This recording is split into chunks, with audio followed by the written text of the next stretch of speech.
What is AIDS? Full form of AIDS is, as we know, acquired immunodeficiency syndrome. So what is AIDS? AIDS is still now we can say uncurable disease. Acquired immunodeficiency syndrome. Now, what is the causative agent? That is human immunodeficiency virus. That in short HIV. Now, why in case of AIDS we call it syndrome? It is called syndrome, not disease.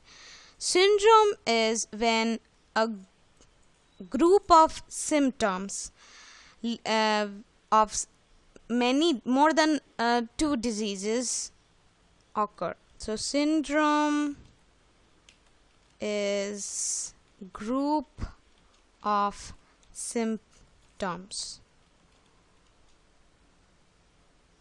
due to more than one disease.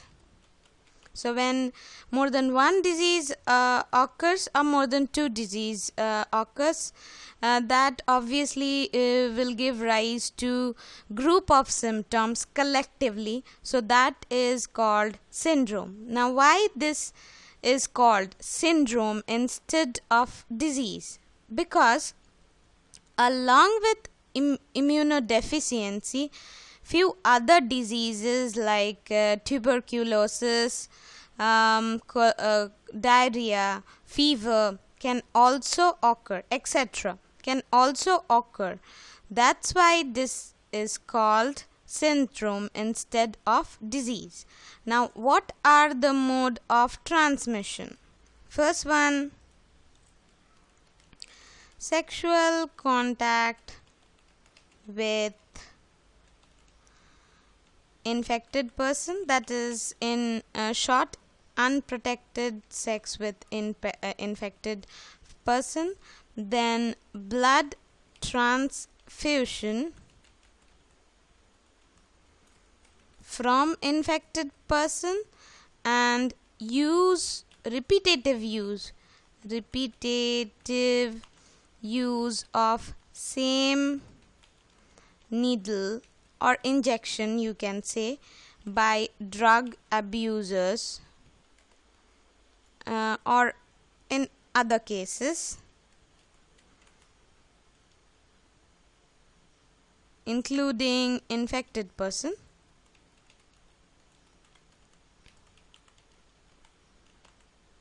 And last one, fourth one, from infected mother to her child. But if protection or precaution is taken in very early stages of pregnancy, then this can be prevented. Now, what is the difference between HIV infection and AIDS? This we will study after we study life cycle of HIV, because it will help us to understand the answer better. Now coming to the life cycle. Here is the life cycle can be seen. I hope you all know that HIV is a retrovirus. Now, what is a retrovirus? Retroviruses are viruses which have enzyme reverse transcriptase. So here only I'll write retroviruses have enzyme reverse transcriptase. So they can synthesize complementary complementary DNA, also called cDNA, from RNA. That's their special properties. So along with the central dogma, they follow the central dogma also, but they are capable of synthesizing cDNA from mRNA using reverse transcriptase enzyme. So this will help us to understand life cycle of retrovirus, that is HIV virus, better. Now what happens? We know all viruses are made up of coat protein or viral coat and the internal genetic material DNA or viral RNA. So in case of retrovirus, the genetic material is RNA. So here we can see two parts. The pink color structure is viral outside coat protein coat, as you can see, and the purple color thread-like structure is viral RNA core. Now it infects normal cell, that is animal cells. They enter in. How they enter? They enter in through the plasma membrane of animal cells. So once obviously they leave the coat protein and they introduce or inject the RNA. Now the viral RNA can produce cDNA with the help of enzyme reverse transcriptase, as just now I told. Then this DNA gets incorporated into the host genome, that is nucleus DNA, inside the chromosomal DNA of animal cell. In human beings, this viral cDNA gets incorporated, and along with the gene expression of the animal cell, these are also expressed. So they produce new viruses. Then these viruses come out of those cells and they can infect other cells. So first, what happens? This is the basic life cycle. First, these HIV viruses, they attack macrophages. As you can see, getting into the body of a person, enters into the macrophages. There they produce viral DNA. As you can see, so this first step, the one here till this part, it is done in macrophages. So gets incorporated also. Then what happens? And directs the infected cells to produce viral particles. So first step, gets into the macrophages, the RNA, then with the help of reverse transcriptase produces DNA, then DNA gets incorporated into host cells DNA and infected cells produce viral particles. And macrophages keep on acting as factory, HIV factory. Then simultaneously they attack TH, that is T helper cells, and produce progeny viruses.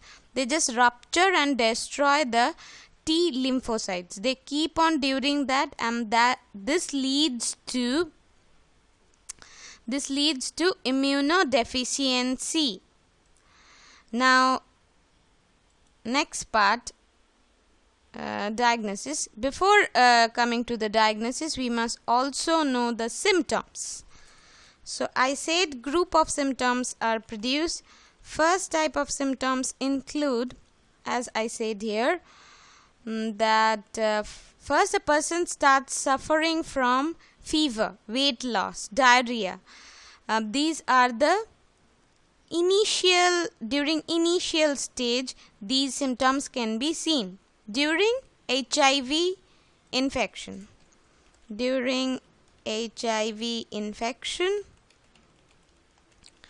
fever, weight loss, diarrhea, weakness, dizziness, we can say, etc.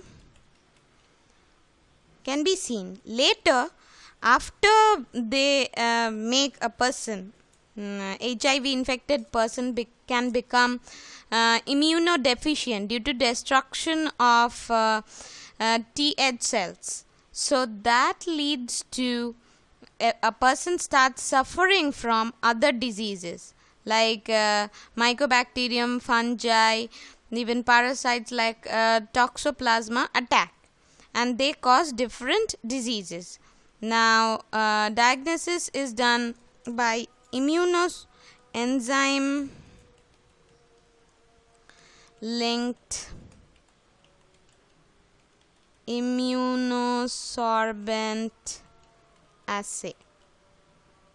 Enzyme linked in immunosorbent assay, or ELISA, is the method of diagnosis.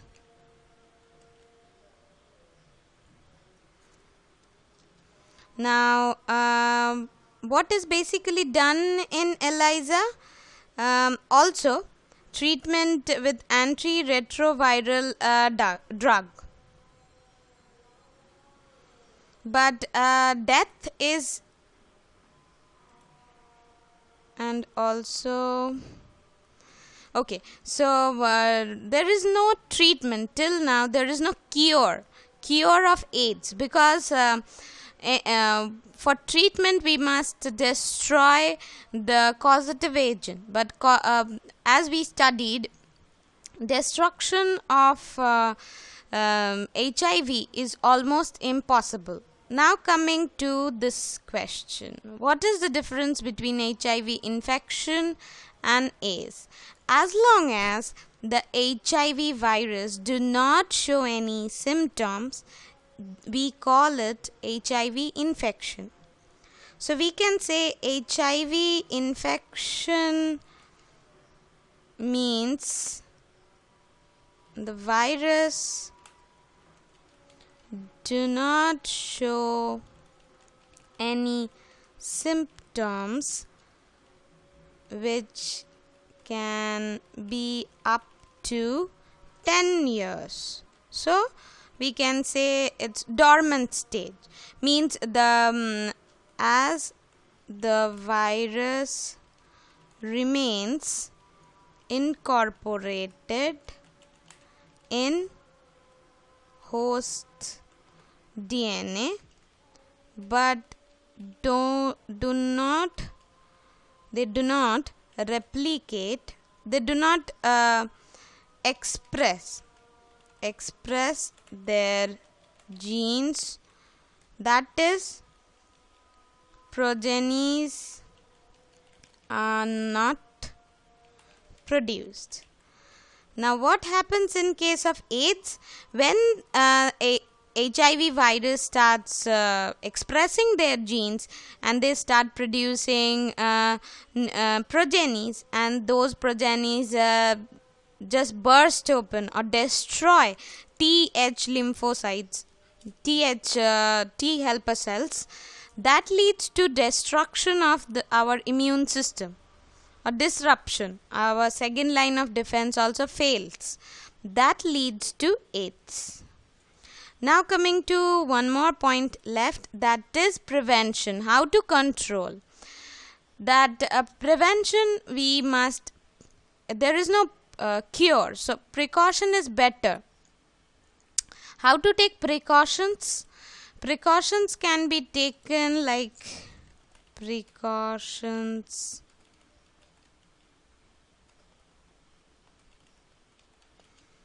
include safe sex or protected sex by using condom or any that is use of condom, then sterilization